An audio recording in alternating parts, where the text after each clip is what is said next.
이제 임차인들 나갈 때 새로 들어온 사람의 보증금으로 주기는 하는데 가 끼어들면 굉장히 위험해져요. 이게 바로 전세 사기예요.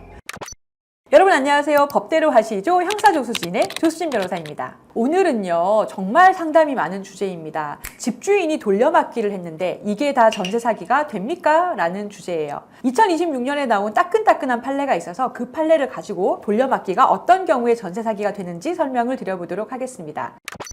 먼저 법원에서 말하는 보증금 돌려막기라는 게 어떤 말인지를 아셔야 되는데요. 말 그대로 임차인이 나갈 때 그 보증금을 뒤에 들어오는 사람의 보증금으로 주는 것, 이걸 돌려막기라고 합니다. 근데 대부분 이렇게 하지 않나요? 라고 질문을 하실 거예요. 네, 맞아요. 이렇게 큰 보증금을 쌓아놓고 있다가 내어주는 주인은 없죠. 대부분 다른 곳에 쓰시다가 아니면은 새로 들어오는 사람한테 보증금을 받아서 내어주는 거죠. 그렇기 때문에 모든 돌려막기가 다 전세 사기가 되는 것은 아닙니다. 이 점이 중요하고요. 특히 요즘에 제가 실무를 해보니까 하급심 판례, 그러니까 1심에서 이 전세 사기, 특히 돌려막기를 좀 엄격하게 보고 있어요. 그래서 돌려막기 했다고 해서 전세 사기가 다 되는 것은 아니다 라는 무죄 판결이 계속 나오고 있더라고요. 그러면 올해 따끈따끈한 2026년에는 법원이 어떤 돌려막기를 전세 사기로 판단했는지 보시면서 기준을 명확하게 오늘 짚어드리겠습니다. 이번에 소개할 사건의 그 피고인을 A씨라고 부를게요. 그러니까 임대인이죠. 임대인 A씨는 돈이 별로 없었습니다. 그런데 집을 여러 채 가지게 되었어요. 이게 어떻게 가능했을까요? 이 사람은 본인 이름으로는 대출이 많이 나오지 않으니까 아버지 이름, 자기 형 이름 이런 사람들을 빌려서 대출을 많이 일단 받았고요. 그리고 이걸 가지고서 여러 채의 집을 짓고 집을 지은 다음에 그 집에 각각의 보증금을 받아서 임차인을 막 드립니다. 그 건물의 보증금 그리고 대출금을 가지고 새 건물을 짓는 식으로 도미노식으로 건물을 지어 나갔던 거죠. 이것을 법적으로는 돌려막기 플러스 무자본 플러스 갭투자라고 부릅니다. 이게 바로 전세 사기예요. 이제 임차인들 나갈 때 새로 들어온 사람의 보증금으로 주기는 하는데 갭투자가 끼어들면 굉장히 위험해져요. 왜 그러냐면 갭투자라는 게 여러분 집을 살 때, 집을 지을 때 이 집에 금액만큼 내가 있어서 짓는 게 아니라 보증금이 한 7, 80%가 되고 나머지 20, 30%만 내 돈으로 짓거나 샀다는 얘기잖아요. 그럼 이 말은 이 보증금 시세가 내려서 전세 가격이 조금만 내리면 그 나머지 돈은 집주인이 다른 돈을 가지고 와서 메워 넣어야 된다는 거예요. 집주인의 무자본이 더해지면 어떻게 됩니까? 이 빈 갭을 집주인이 메울 자력이 없는 거예요. 근데 나랑 계약할 때 이런 상태로 돌려막기를 하고 있었다? 이게 전형적인 사기라는 겁니다. 이번 판례에서 A씨가 전세 사기가 된 또 하나의 중요한 징표가 있었는데요. 무자본이더라도 이 사람이 다른 소득이 좀 충분히 있었거나 모아둔 다른 재산이 있었다면 그거라도 빼서 전세 보증금이 내렸을 때의 갭을 메울 수 있잖아요. 근데 이 사람은 그만큼의 충분한 소득도 없었고 다른 재산도 변변하게 없었습니다. 그렇기 때문에 이러한 위험한 상태로 계속해서 돌려막기를 한 것이 전세 사기 유죄로 인정이 된 사례였습니다. 법원이 이 사건을 사기다라고 할 때 뭐라고 했냐면요. 고지 의무 위반이라고 했어요.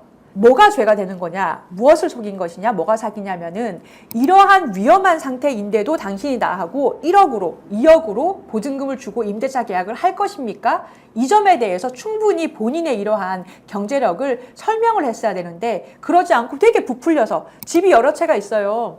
내가 재산이 굉장히 많아요. 사업 크게 하고 있어요. 이렇게 말한 것 자체가 사기라는 겁니다. 집주인은 이렇게 당연히 항변을 하겠죠. 아니 그런 거 다 얘기하는 사람이 어디 있어요. 그러면 임차인 전혀 못 구합니다. 그런데 법원 논리는 뭐냐면요. 세입자는 당연히 이러한 사실을 알아야 됩니다. 왜냐하면 이러한 집주인인 상태라는 걸 알았더라면 월세로 계약을 했거나 또는 보증금을 그만큼 안 냈을 거 아닙니까? 그런데 그 보증금을 충분히 돌려줄 수 있는 것처럼 행세를 했기 때문에 본인의 그런 경제적인 위험 속으로 임차인을 끌어들였고 임차인은 그 점을 속은 거예요.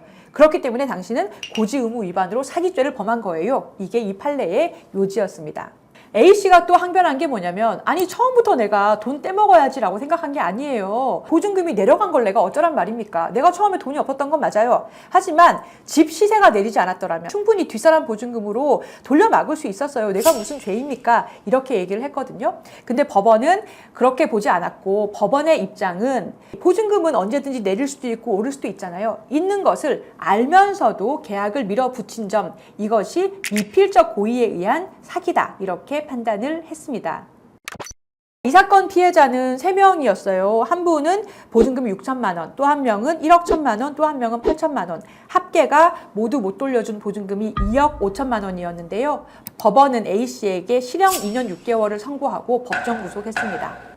다른 사람의 거의 전 재산이나 다름없는 소중한 전세 보증금을 이렇게 위험한 구조 속으로 끌어들여서 못 받게 만든 집주인, 어떻게 보면 응분의 대가를 받은 것이죠. 네, 돌려막기 고소하실 때 실무에서 중요한 팁을 하나 드리겠습니다.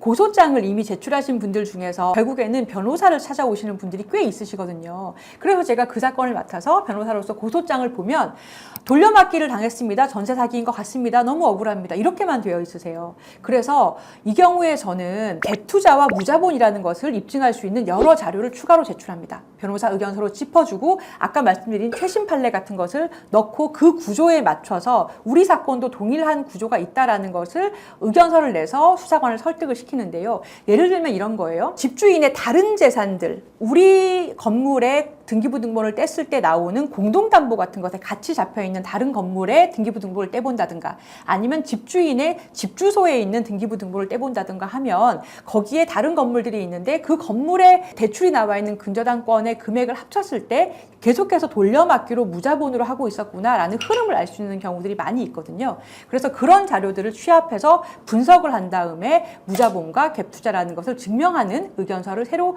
내곤 합니다. 전세 사기를 당하셔서 정말 막막하신 상태이신 분들이 많으실 텐데 고소를 했는데도 진행이 안 되고 그래서 굉장히 어려움을 겪으시는 분들이 많이 있으실 겁니다. 그런데 오늘 말씀드린 것처럼 돌려막기가 전세 사기가 되는 경우에 원리를 이해하시고 원리에 맞게 자료를 내시면 차근차근 전문가와 함께 헤쳐나가신다면 나의 소중한 보증금 꼭 되찾으실 수 있을 겁니다. 힘내시기 바랍니다. 저와 상담을 원하시는 분들은 더든든 법률사무소 02-6080-9936으로 전화를 주시거나 로톡 사이트에서 조수진 변호사를 검색하시면 빈 시간을 바로 예약하실 수 있습니다.